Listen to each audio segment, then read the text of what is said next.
할렐루야. 아기 예수님의 탄생이 하늘에는 영광이 되고 땅에는 평화가 되며 또 성탄 감사 예배를 드리는 우리들에게는 구원의 감격과 감사가 있는 축복이 충만한 오늘 한날이 될 수 있기를 주의 이름으로 간절히 축복합니다. 영상을 통하여 보셨듯이 우리 믿음의 선배들은 성탄절을 이렇게 보냈고 성탄절이 이렇게 역사가 흘러왔다라고 말하는데, 제가 여기서 가장 눈에 들어왔던 건 뭐냐면 청사초롱에다가 십자가와 태극기를 달고 성탄 트리를 했다라고 하는 걸 보면서 우리들도 내년에는 크리스마스 트리를 청사초롱을 달아놓으면 어떨까라는 생각을 가져보기도 하는데요. 바라기는 오늘 하루만큼은 예수님 생신이신 만큼 예수님을 위해 특별한 시간들을 보내시고 예수님께 드리는 정성된 선물들을 준비하여 함께 나눌 수 있는 여러분들이 되시기를 주의 이름으로 간절히 축복합니다. 지난 시간까지 우리는 이 동방 박사들이 전한 성탄의 소식, 그리고 밤중에 들에서 양을 치던 목자들이 전한 성탄의 소식, 그리고 지난주 선사들이 전한 성탄의 소식까지 함께 말씀을 나누었는데요. 오늘은 우리들이 전해야 할 성탄의 소식은 무엇인지에 대해서 함께 말씀을 나누어 보기 원합니다. 먼저 오늘 본문 16절 말씀에 보시면 우리가 잘 알고 있는 말씀이죠. 함께 같이 읽겠습니다. 하나님이 세상을 이처럼 사랑하사 독생자를 주셨으니 이는 그를 믿는 자마다 멸망하지 않고 영생을 얻게 하려 하심이라. 우리가 전해야 할 이 첫 번째 성탄의 소식은 어떤 소식이냐, 이렇게 말씀해요. 하나님은 당신을 이처럼 사랑하십니다. 하나님은 당신을 이처럼 사랑하십니다 라고 하는 소식을 우리는 전해야 한다라고 말씀하고 있는데, 18세기 최고의 신학자였던 조나단 에드워드가 쓴 설교집 가운데 이런 책이 있어요. 천국은 사랑의 나라입니다. 천국은 사랑의 나라입니다 라고 하는 책에 보면 이런 메시지를 남겨놨습니다. 함께 밑에 글을 읽어보시면, 성탄절은 하나님께서 인간을 얼마나 사랑하시는지 하나님의 사랑을 가장 정확하고 구체적으로 표현하신 날입니다 라고 기록되어 있습니다. 자, 그러면 우리를 향한 하나님의 구체적인 사랑은 어떤 사랑입니까? 그것은 우리를 위해서 하나뿐인 독생자 예수 그리스도를 보내주시고 그 예수님을 믿기만 하면 이 땅에 어느 누구라도 영생을 얻고 구원을 받을 수 있는 구원의 문을 열어주셨다라고 하는 것입니다. 다시 말해서 여러분, 우리가 이 지리산이나 설악산에 이 쌓여있는 눈을 누군가가 빗자루 하나 주면서 이 눈을 일주일 내에 쓸면 내가 10억을 주겠다라고 하면, 여러분들 빗자루 가지고 지리산과 설악산에 쌓여있는 그 엄청난 눈을 일주일 만에 쓸 수 있는 사람이 있을까요? 불가능합니다. 그러나 아무리 눈이 많이 지리산에 설악산에 쌓여 있다 할지라도 하나님이 내려주시는 여름 태양빛으로 30분만 내려쬐면 그 모든 눈은 한순간에 녹아지고 사라지게 됨을 믿으시기 바랍니다. 뿐만 아니라 동해안에서 여러분 자주 일어나는 대형 산불들도 보시면 하나님이 쏟아부어 주시는 그 집중호우로 20분만 쏟아부어도 그 산불들은 한순간에 다 사라지게 된다라는 것입니다.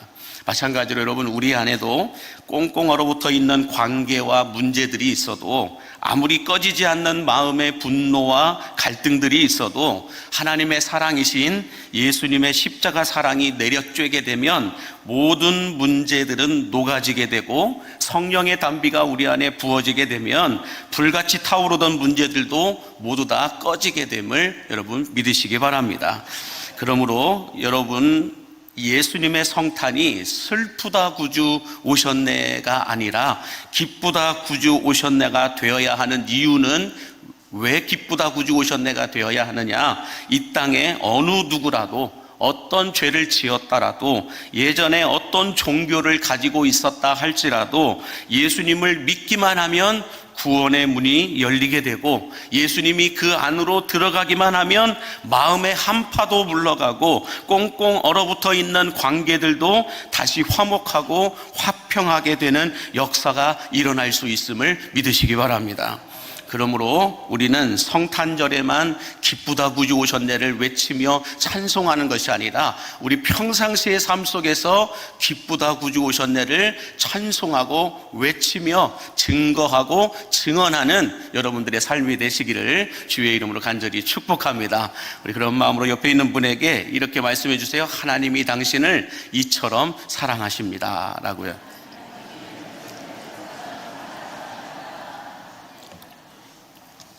바라기는 로마서 8장 32절에 있는 말씀처럼 자기 아들을 아끼지 아니하시고 우리 모든 사람을 위하여 내주신 이가 그 아들과 함께 모든 것을 우리에게 주시지 아니하겠느냐라고 하는 이 말씀처럼 우리를 위해 모든 것을 내어주신 우리 하나님의 사랑이 우리 광림교회와 광림교회 모든 성도들의 삶에도 충만하게 부어주시기를 원하신다면 아멘 하시기 바랍니다. 자, 두 번째로 우리가 전해야 할 성탄의 소식은 무엇이냐? 그것은 하나님은 당신을 결코 포기하지 않으십니다 라는 거예요. 하나님은 결코 당신을 포기하지 않으시는데 오늘 본문 16절과 17절을 다 같이 함께 다시 한번 보겠습니다. 하나님이 세상을 이처럼 사랑하사 독생자를 주셨으니 이는 그를 믿는 자마다 멸망하지 않고 영생을 얻게 하려 하심이라. 하나님이 그 아들을 세상에 보내신 것은 세상을 심판하려 하심이 아니요 그로 말미암아 세상이 구원을 받게 하려 하심이라. 아멘. 무슨 말씀일까요? 하나님께서 아기 예수님을 이 땅에 보내신 목적은 멸망이 아니라 영생이고 심판이 아니라 구원이다라고 말씀하고 있는 것입니다. 그래서 하나님은 우리를 포기하지 않고 어떻게든 구원에 내시기 위하여서 어떤 일도 행하셨어요? 하루를 1000년 같게 만드시고 1000년을 때로는 하루 같게도 만드시는 분이시다라는 것입니다. 하루를 1000년 같이 길게 만들어 놓으신 이유는 뭘까요? 아직도 구원받아야 될 누군가가 있기 때문이다라는 거예요. 아직도 회개하여 구원받아야 될 누군가가 있기 때문에, 누군가가 남아있기 때문에, 아직도 지옥 가서는 안 되는 누군가가 있기 때문에 하나님은 지금까지도 기다리신다라는 거예요. 하루를 1000년 같게라도 만드셔서 그 사람이 돌아오기만을 기다리고 있다라는 거예요. 그 사람이 여러분의 가정 안에도 있을 수 있겠죠. 그 사람이 여러분의 친척들 안에도 있을 수 있겠죠. 그 사람이 어찌 보면은 내가 될 수도 있습니다. 교회는 나오는데 예수를 믿지 않는 자들이 너무 많아요. 교회는 나오는데 예수님과는 상관없는 삶을 살아가는 사람들이 이 세상에는 너무 많다라는 거예요. 그래서 하나님은 하루를 1000년 같게, 1000년을 하루 같게 만드셔서 그래도 기다리시면서 회개하고 주께로 돌아오기를 기다리고 계신다라는 것입니다. 그러나 여러분, 마귀는 꼭 사채업자들처럼 우리들이 어렸을 때부터 지은 죄, 알고 지은 죄, 모르고 지은 죄, 과거에 있는 모든 죄까지 다 끄집어내어서 우리들을 죄의 노예로 만들고 포로처럼 끌고 다니면서 내 마음과는 반대로 행동하게 하고 하나님께서 베푸신 구원의 은총을 죽을 때까지 깨닫지 못하도록 하는 녀석이 바로 마귀라는 거예요. 그래서 마귀는 우리의 생각을 닫아버리고 우리의 마음을 닫아버리고 우리의 눈을 닫아버리고 귀를 닫아버리고 영을 닫아서 몸은 교회에 와 있는데 하나님의 말씀은 들리지 않게 하는 거죠.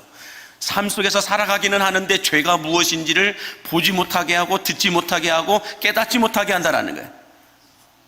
그래서 지금은 급하니까 급하게 갖다 쓰라고 하면서 이자에 대해서는 말하지 않는 이 사채업자들처럼 마귀는 그래요. 지금은 네가 너무 중요하니까, 지금은 네 말이 너무 중요해, 네 생각이 너무 중요해, 네 행동이 너무 중요해. 그러니까 일단은 이렇게 해. 그리고 나중에는 어떻게 돼요? 이자가 있어요. 감당해야 될 이자가 있다라는 거예요. 그러나 마귀는 이렇게 우리를 괴롭히지만 하나님은 어떻게 하실까요? 예레미야 31장 34절에 보면 하나님은 우리에게 이렇게 말씀하십니다. 내가 그들의 악행을 사하고 다시는 그 죄를 기억하지 아니하리라. 여호와의 말씀이니라. 믿으신다면 아멘 하시기 바랍니다. 하나님은 다시는 여러분들이 회개한 그 죄에 대하여 기억하지 않으신다라고 말해요. 뿐만 아니라 히브리서 10장 17절에도 똑같은 말씀이 있어요. 시작. 또 그들의 죄와 그들의 불법을 내가 다시 기억하지 아니하리라. 뿐만 아니라 에베소서 1장 7절에도 주님은 이렇게 말씀합니다. 우리는 그리스도 안에서 그 은혜의 풍성함을 따라 그의 피로 말미암아 속량 곧 죄 사함을 받았느니라. 여러분, 기독교의 핵심이 뭘까요? 기독교의 핵심은 오직 예수 그리스도입니다. 기독교의 핵심은 오직 예수 그리스도입니다. 구원의 핵심은 뭘까요? 속량 곧 죄 사함에 있습니다.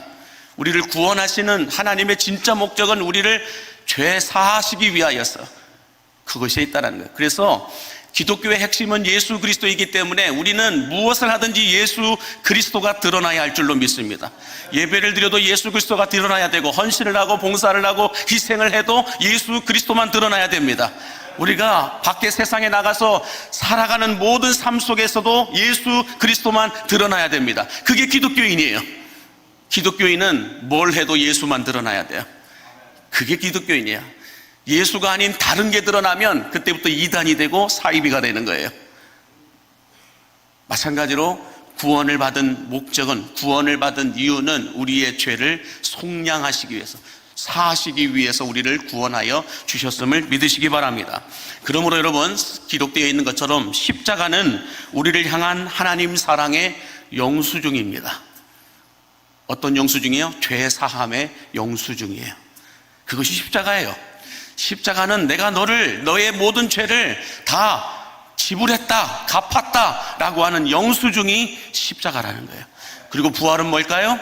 예수님의 십자가의 핏값으로 구입한 선물이다라는 거예요.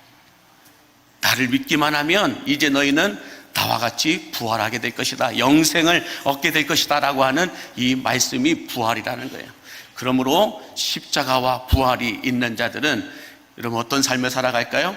이 땅에 소망을 두는 것이 아니라 하늘에 소망을 두며 살아가게 됨을 믿으시기 바랍니다.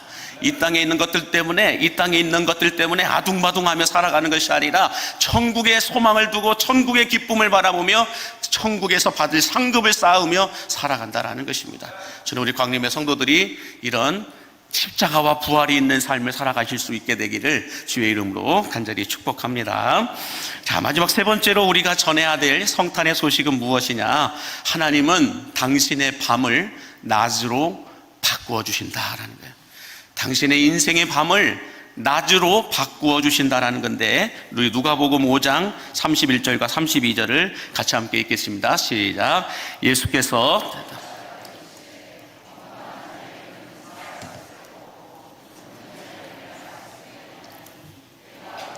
부르러 온 것이 아니요 죄인을 부르러 회개시키러 왔노라 라고 말씀하고 있습니다.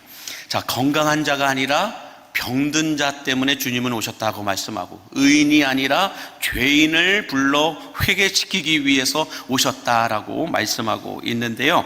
자, 그래서 이 예수님의 성탄과 예수님의 재림도 신학적 관점으로 놓고 봤을 때는 여러분 어떻습니까? 지금 예수님이 말씀하신 것처럼 건강한 자가 아니라 나는 병든 자를 위해서 왔다, 의인이 아니라 나는 죄인을 위하여 왔다라고 말씀하고 있는 것처럼 예수님의 성탄도 예수님의 재림도 이런 신학적 관점을 가지고 놓고 봤을 때 낮이 아니라 밤에 예수님의 탄생 소식이 전해졌습니다.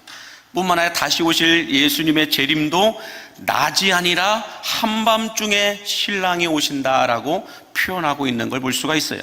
우리 누가복음 2장 8절에 보시면 이렇게 말씀하죠. 그 지역의 목자들이 밤에 밖에서 자기 양떼를 지키더니 천사들이 와서 예수님의 성탄 소식을 전합니다. 예수님의 성탄 소식은 밤에 전해졌다라는 거예요. 밤에 전해졌다는 거죠. 또 마태복음 25장 6절에도 보면 이렇게 말씀하고 있죠. 시작. 밤중에 소리가 나되 보라 신랑이로다 맞으러 나오라 하매. 신부가 기름등불 준비해가지고 신랑을 기다렸는데 언제 왔어요? 낮에 온 것이 아니라 밤중에 왔다라고 말씀하고 있습니다. 자, 이 말씀을 여러분 눈에 보이는 낮과 밤을 이야기하는 것이 아니에요. 지금 우리가 눈에 보는 낮, 또 저녁에 밤, 이걸 놓고 이야기하는 것이 아니라 우리가 영적으로 잠들어 있을 때, 세상이 어두움 가운데 있을 때에, 우리가 예수님을 떠나 있을 때를 우리는 밤이다라고 말해요. 밤이라고 하는 것은 낮과 밤을, 우리 눈에 보이는 낮과 밤을 이야기하는 것이 아니에요. 또 이것을 잘못 해석하면 예수님은 밤에 오신다더라. 지금 주무시고 계시다 갑자기 이 이야기를 들으시는 분들은 예수님이, 우리 목사님 이야기를 예수님이 밤에 오신대요. 예수님이 재림할 때 밤에 오신대요. 그러면 저를 한순간에 이단으로 만들어버리는 겁니다. 그 얘기가 아니에요. 이 밤과 낮은, 지금 제가 말하는 것은 영적인 상태를 놓고 얘기하는 거예요. 예수님이 있는 자와 없는 자의 삶을 놓고 얘기하는 거예요. 하나님의 말씀이 있는 자와 없는 자의 삶을 놓고 이야기하는 거예요. 말씀 따라, 진리 따라, 예수 따라가는 사람과 대세 따라, 유행 따라, 분위기 따라가는 사람의 삶을 놓고 이야기한다는 거예요. 낮과 밤이라고 하는 것은. 그러므로 여러분, 우리가 밤중에 있을 때 예수님은 빛으로 오셨다라고 말씀합니다. 그래서 예수님을 빛이라고 표현하는 거예요. 이 세상이 어두움 가운데 있으니까, 어두움 가운데 살아가는 영혼들이 있으니까, 죄악이라고 하는 어두움 가운데 묶여 살아가는 이들이 있기 때문에 빛 대신 예수님이 오셨는데 빛으로 오셨다라고 말씀하고 있는 것입니다. 그러므로 빛으로 오신 예수님께서 들어가시는 곳곳마다 밤은 낮으로 바뀌게 됨을 믿으시기 바랍니다. 원치 않게 찾아오는 우리 인생의 밤이 있죠. 그 밤에 예수님이 들어오시면, 예수님이 찾아오시면, 예수님을 만나게 되면 그 밤은 낮으로 바뀌게 됨을 믿으시기 바랍니다. 빛이 비록 낮은 아니라 할지라도 빛 대신 주님께서 비춰주고 계시기 때문에 우리는 바른 길로, 옳은 길로 걸어갈 수 있다는 거예요. 캄캄하고 어두워서 우리가 잘못 걸어가다가 돌뿌리에 넘어져 다치기도 하고, 구렁에 빠져 슬럼프에 빠지기도 하고, 이런 삶을 살아가게 되는 거죠. 왜요? 빛이 없으니까. 빛이 없이 어두움 가운데 살아가니까 우리는 넘어지는 거예요. 구덩이에 빠지는 거예요. 슬럼프에 빠지는 거예요. 그러나 내 인생이 아무리 밤이라 할지라도 예수님이 내 안에 오시게 되면 빛 대신 주님이 내 길을 비춰주게 되심을 믿으시기 바랍니다. 그때부터 주님이 비춰주시는 길이 보이는 거예요. 그러므로 여러분, 예수님을 만나면, 예수님을 구주로 믿기만 하면 우리 영혼은 밤에서 낮으로 바뀌게 됨을 믿으시기 바랍니다. 지옥에서 천국으로 바뀌게 됨을 믿으시기 바랍니다.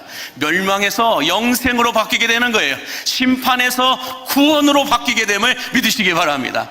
이것이 낮과 밤이라는 것입니다. 예수가 있느냐 없느냐예요. 너희가 전에는 어둠이더니 이제는 주 안에서 빛이라, 빛의 자녀들처럼 행하라 라고 말씀하고 있듯이, 기준은 뭐예요? 예수 그리스도가 있느냐 없느냐예요. 빛 대신 주님이 우리에게 있느냐 없느냐를 놓고 어둠이냐 빛이냐가 구분된다라는 것입니다. 그러므로 여러분, 예수님이 우리에게 임하시기만 하면 비록 나는 질병 가운데 있다 할지라도 그 질병에 묶이지 않는 낮과 같은 삶을 살아가게 됨을 믿으시기 바랍니다. 그것이 예수님이 우리에게 비춰주시는 빛의 참 의미요, 능력이요, 축복임을 믿으시기 바랍니다. 바뀐 건 아무것도 없어요. 재정에 묶여서 힘들고 어려움 가운데 살아가지만 빛 대신 주님께서 내게 오시면 그 빛을, 돈의 빛이에요. 돈의 빛으로 인하여 묶이는 인생이 아니라 그 빛을 뛰어넘는 삶을 살아가게 된다라는 것입니다. 그래서 제가 좋아하는 고 하영조 목사님이 그런 말씀하시죠. 그분은 일주일에 3번씩 투석을 하시는 분이셨잖아요. 그럼에도 불구하고 그 병에 묶여서 아무것도 안 하고 누워있지는 않았어요. 그렇게 투석을 3번씩 하면서도 그분은 일어나서 복음을 전하여 말씀을 전하러 가는 거예요. 그러면서 의사 선생님이 그랬대요. 목사님 이러시다가 진짜 돌아가십니다. 그랬더니 돌아가실 때가 되면 그냥 팍 죽어버리면 되지, 뭐 이것 갖고 내가 두려워할 일이 뭐가 있겠냐고. 병도, 질병도, 죽음도 주님을 향한 나의 마음을 막을 수는 없습니다. 이것이 빛 가운데로 살아가는 사람들의 모습이라는 거죠. 그러므로 여러분 안에 빛이 대신 예수님께서 오시게 되면 상황은 아무것도 바뀐 게 없어요. 병은 그대로 있어요. 인생의 재정적인 문제는 그대로 있어요. 마음의 갈등도 그대로 있어요. 생활의 어려움도 그대로 있어요. 그러나 여러분, 그 가운데서 내가 어떤 길로 걸어가야 하는지 올바른 길을 보여주신다라는 거예요. 세상에 대세 따라, 유행 따라, 분위기 따라 같이 죄악을 짓고 같이 묶여 살아가는 것이 아니라, 비록 이 어둠 가운데 내가 살아가고 있지만 나는 크리스천으로서 어떤 길을 걸어가야 되는지 주님이 보여주신다라는 거예요. 그 길을 걸어가는 자들이 그리스도인이라는 거예요. 아무리 이런 세상에 풍파와 전쟁과 분쟁과 논쟁이 있다 할지라도 우리는 뭐예요? 그 속에서 주님의 뜻이 무엇인지를 보여주신다라는 거죠. 그래서 그 길로 걸어가는 거예요. 그게 빛 대신 예수님을 만난 자들의 삶이다라고 말씀하고 있습니다. 실제로 여러분, 이 빛 대신 예수님이 임하게 되니까 전쟁이 멈춰지는 역사가 있었죠. 1914년도 제1차 세계대전 당시 연합군과 독일군이 전쟁을 벌이고 있었던, 치열한 전투가 있었던 서부전선이 있었죠. 그곳에서 밤새도록 서로 총을 쏘면서 누가 죽고 죽는지도 모르는, 내 아군이 죽는지 적군이 죽는지도 모르는 그런 상황 속에서 열심히 전쟁이 치러지고 있었어요. 그러다가 새벽 시간대쯤이 돼가지고 갑자기 총성이 조용해지면서 어디선가 이런 찬송이 울려 퍼집니다. 고요한 밤, 거룩한 밤, 어둠에 묻힌 밤, 이 성탄의 찬송이 울려 퍼지는 거예요. 자, 이 성탄의 찬송이 울려 퍼지자 그 총성이 가득했던 전쟁터에 고요함이 찾아옵니다.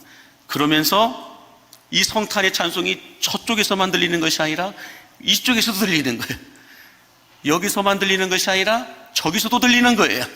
1층만 들리는 것이 아니라 2층에서도 들리는 거예요. 그러면서 갑자기 전쟁으로 가득했던 그 전쟁터가 다시 어떻게 될까요? 성탄의 찬송이 울려 퍼지는 예배당으로 바뀌어버리는 거예요. 그때 한참 찬송이 울려 퍼질 때에 독일군 진영에서 독일군 장군 한 사람이, 장교 한 사람이 일어나서 걸어오는데, 여러분, 총을 들고 나오는 것이 아니라 성탄 트리를 들고 나옵니다. 성탄 트리를 들고 전 죽음을 각오하고, 그냥 잘못 나갔다가는 독일군 장교인데 연합군에서 그냥 총을 쏴 죽일 수도 있음에도 불구하고 성탄의 찬송이 충만하게 울려 퍼지니까 독일군 지형에 있던 장교 한 사람이 성탄 트리 하나를 들고 한 가운데로 나오는 거예요. 그러자 연합군 쪽에서도 한 부사관 한 사람이 그 광경을 보고 그 부사관도 일어나서 성탄 트리가 있는 쪽으로 걸어갑니다. 그러자 이 두 사람이 만나는 그 시점에서 독일군 진영에서도 연합군 지역에서도 서로 약속이 난 듯이 모두 다 총을 내려놓고 그 성탄 트리가 있는 쪽으로 군사들이 모이기 시작합니다. 그러자 이 성탄 트리가 있는 그 자리에서 그들은 다 같이 한 곳에 모여가지고 연합군도 독일군도 다 같이 성탄의 찬송을 불렀는데, 그 찬송이 고요한 밤, 거룩한 밤이라. 그래서 이제는 총을 내려놓고 그들은 뭘 했을까요? 떡을 나누는 거예요. 담배를 나누는 거예요. 여기서 담배 이야기를 하면 좀 그렇죠. 근데 그들은 전쟁터에서 담배도 나누고 떡도 나누고 마음도 나누면서 밤새도록 성탄절 예배를 드렸다라고 말합니다. 그렇게 그들이 밤을 새워서 새벽의 찬송을, 새벽송을 부르고 난 이후에 낮이 밝아오면서 환하게 태양이 떴는데 어떤 일이 벌어졌을까요? 자기들 주변에 이름도 모르는 군사들이 총에 맞아 죽어있는 시신들을 바라보게 됩니다. 우리 아군의 시신도 보고 적군의 시신도 바라보면서 그들은 밤새 아무것도 보이지 않았던 그 상황에서 자기들은 성탄의 찬송을 부르며 하나님께 예배하였지만 빛이 비치고 나니까 자기들이 그렇게 죽였던 우리 동료들이, 우리 아군들이, 적군들이, 이름도 없는 군사들이 거기에 쓰러져 죽어 있는 것을 보게 됐다라는 거예요. 그래서 독일군과 연합군이 무엇을 맺었을까요? 1일 휴전을 선포합니다. 그래서 이들의 시신을 우리가 거두자. 하루 동안만큼은, 오늘 성탄절 하루만큼은 우리가 전쟁을 치르지 말고 이들의 시신을 수급하고, 그리고 예수님의 성탄을 함께 즐기면서 평화의 시간을 가졌으면 좋겠다라고 말하면서 그들은 1일 휴전을 합의하였다라고 말합니다. 이날의 이 역사를 기념하기 위해서 여러분들 어떤 일들이 벌어졌을까요? 크리스마스가 가져다준 평화라고 하는 책이 나오기도 했죠. 그리고 크리스마스의 기적이라고 하는 영화가 만들어지기도 합니다. 다음 페이지 보시면 그날의 신문 기사가 저렇게 기록되어 있어요. 그날에 같이 독일군과 연합군이 저렇게 한자리에 모여가지고 예배하고 찬송하고 함께 나누었던 그날의 그 장소, 그리고 십자가가 있는 옆에 있는 지금 그들이 그때 싸웠던 그 서부전선, 그곳에 저렇게 기념비가 세워져 있는 것을 볼 수가 있습니다. 자, 그러므로 여러분, 성탄절은 죄악으로 죽을 수밖에 없었던 우리들에게 구원의 문이 열린 날임을 믿으시기 바랍니다. 마음의 한파가 따뜻해지는 날이요, 전쟁도 논쟁도 멈춰지고 오직 예수님만 드러나야 되는 날임을 믿으시기 바랍니다. 그래서 예수님만 찬양해야 돼요. 예수님만 찬양을 받으시고 예수님만 영광을 받으시고 예수님만 높임을 받으셔야 하는 날임을 믿으시기 바랍니다. 그러므로 우리 믿음의 선배들이 성탄 소식을 전했던 것처럼 우리들도 이제 그 바톤을 이어받아서 나가야 돼요. 다음 세대들, 우리 후배들, 우리 후손들, 우리 자녀들, 우리 다음 세대들에게 아름다운 교회의 이런 문화를 물려줘야 됩니다. 그래서 하나님은 당신을 이처럼 사랑하십니다. 하나님은 당신을 이처럼 사랑하십니다. 하나님은 당신을 포기하지 않으십니다. 하나님은 당신의 밤을 낮으로 바꾸어 주실 것입니다. 이것이 우리가 전해야 될 성탄의 소식임을 믿으시기 바랍니다. 기도하겠습니다. 하나님이 세상을 이처럼 사랑하사 독생자를 주셨으니 이는 그를 믿는 자마다 멸망하지 않고 영생을 얻게 하려 하심이라. 하나님이 그 아들을 세상에 보내신 것은 세상을 심판하려 하심이 아니요 그로 말미암아 세상이 구원을 받게 하려 하심이라 라고 하는 이 말씀이 주여 믿어지게 하여 주옵소서. 이 말씀이 우리 삶의 목적이 되게 하여 주옵소서. 이 말씀이 우리 신앙의 영적인 지표가 되게 하여 주옵소서. 온 인류의 구원자로 이 땅에 오신 예수님의 성탄이 하늘에는 영광이 되고 땅에는 평화가 되며 우리들에게는 기쁨과 축복이 되게 하여 주옵소서.